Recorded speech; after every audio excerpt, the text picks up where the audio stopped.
Առիթներ քիչ է լինում հպարտանալու համար, հաջողությունները քիչ են, բայց ես կարող եմ հիմա ասել, որ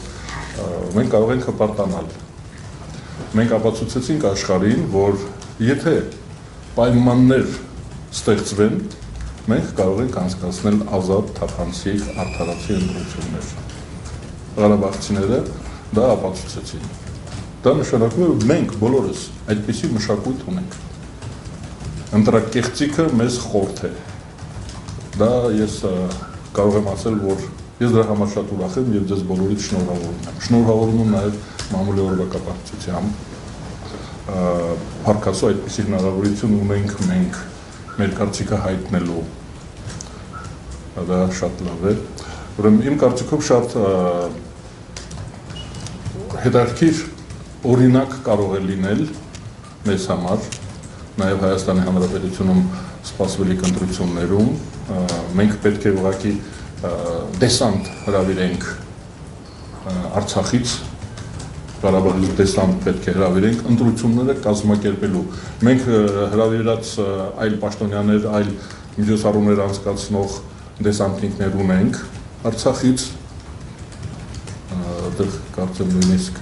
միանշանակ չի ոմանց կարծիքը, բայց այլ ընտրությունները ինչպես որ անցան Արցախում, եթե նրանք գան եւ Հայաստանում նույնպես անցկացնեն այդ որակի ընտրարշավ, ընտրություն քվեարկություններ եւ տեսնենք հետընտրական ինչ զարգացումներ կլինեն, ես կարծում եմ, որ մեզ բարձր գնահատական կտա աշխարհը, իսկապես կգնահատի, ճիշտ այնպես, ինչպես գնահատեցին մեզ Ամանյա Գրիգոր Նարեկացին։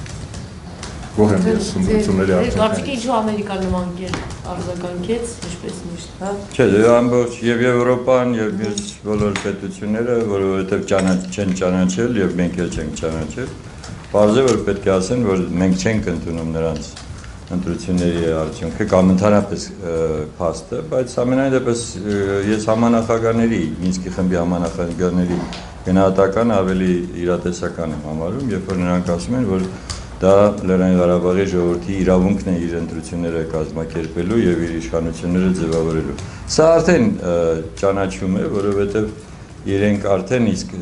ասում են, որ այդ իշխանությունները օրինական են, որովհետեւ ընտրված են ժողովրդի կողմից։ Սա շատ կարևոր փաստ է միջալոց, որը մենք միգուցե փոքր-ինչ անտեսեցինք։ Առաջին անգամ ես այդպիսի գնահատական տեսա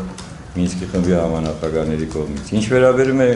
այն փաստին, թե ինչպես անցան,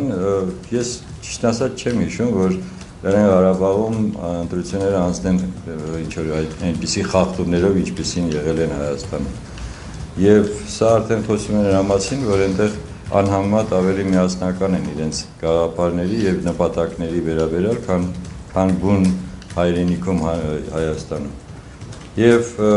Պարոն Արսակյանի ասածը շատ կարևորում եմ, որ իսկապես արժե, որ տեսնենք, թե ինչպես կարող են նրանք կազմակերպեն մեր ընտրությունները Հայաստանում, որովհետև մենք ոնց որ թե իրոք չենք կարողանում դա անել։ Իսկ ընդհանրապես Լեռնային Ղարաբաղի հիմնահարցի համար այս փաստը նույնպես շատ ավելի կարևոր է, որովհետև միջազգային տեսանկյունից ստիպված են լինելու անընդհատ հաշվի նստեն այս փաստի հետ, որ այնտեղ խախտումներ չեն, որ այնտեղ ժողովրդավարական, ուրեմն օրինական ընտրություններ են, ուզեն թե չուզեն, ճանաչեն թե չճանաչեն, եւ դա առանձնացնում է Լեռնային Ղարաբաղի հիմնահարցը բոլոր մյուս այս տիպի հիմնահարցերից։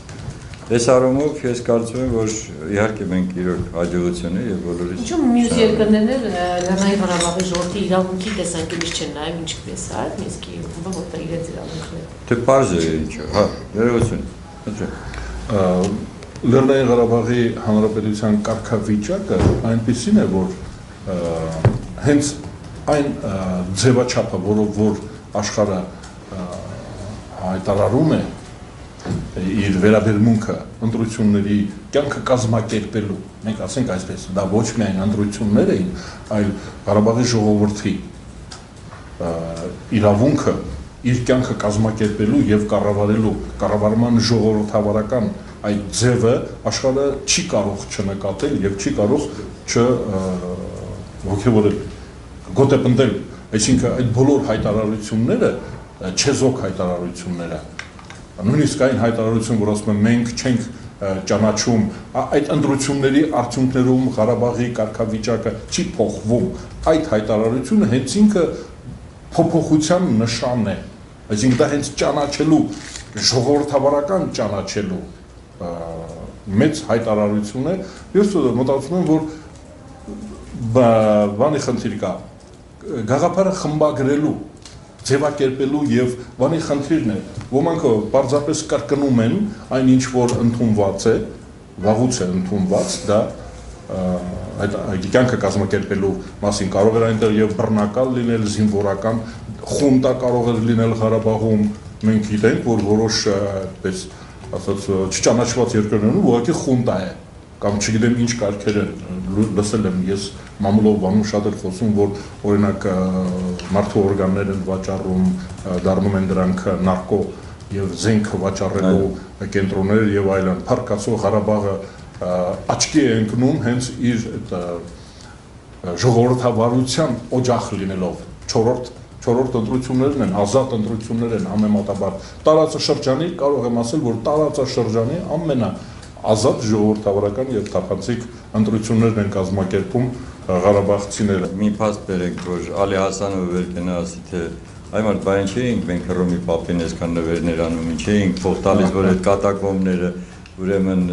վերանորոգ են հիմա բարձ է չէ թե տկար ուղեղը մենակ կարող է այդպեսի բան ասել լավ բայց ինչ վերաբերում է Լեռնային Ղարաբաղին ապա նրա կարգավիճակը տարբերվում է բոլոր այս տիպի ուրեմն հիմնահարցերից եւ դա շատ կարեւոր է որ մենք դա արձանագրենք եւ իրենք էլ հաստատում են որ այո դա իրոք առանձնահատուկ մի տեղ է ինչ է ի նկատի ունեմ Անայն է որ ասենք նույն Օսիայի կամ Պրիդնիստրովիա կամ չգիտեմ Աբխազիա եւ այլն նրանց վերաբերյալ չկա իսկապես Մինսկի խմբի այդպիսի մի հատված որ փորձեր քննարկել հենց կոնկրետ այդ խնդիրը իսկ Ղարաբաղը ունի այդպիսի հարց այսինքն դա առանձնացրել է նաեւ միջազգային ատյանները համարելով որ սա այն սովորական խնդիրը չի Եվ երկրորդը Լեռնային Ղարաբաղում իրոք միշտ ձևավորվել են եւ ընթացել են նորմալ հարաբերություններ հենց բնակչության եւ իշխանության միջեւ։ Սա նույնպես շատ կարեւոր է։ Առանձին դեպքերը թողնենք մի կողմ։ Ինչ վերաբերում է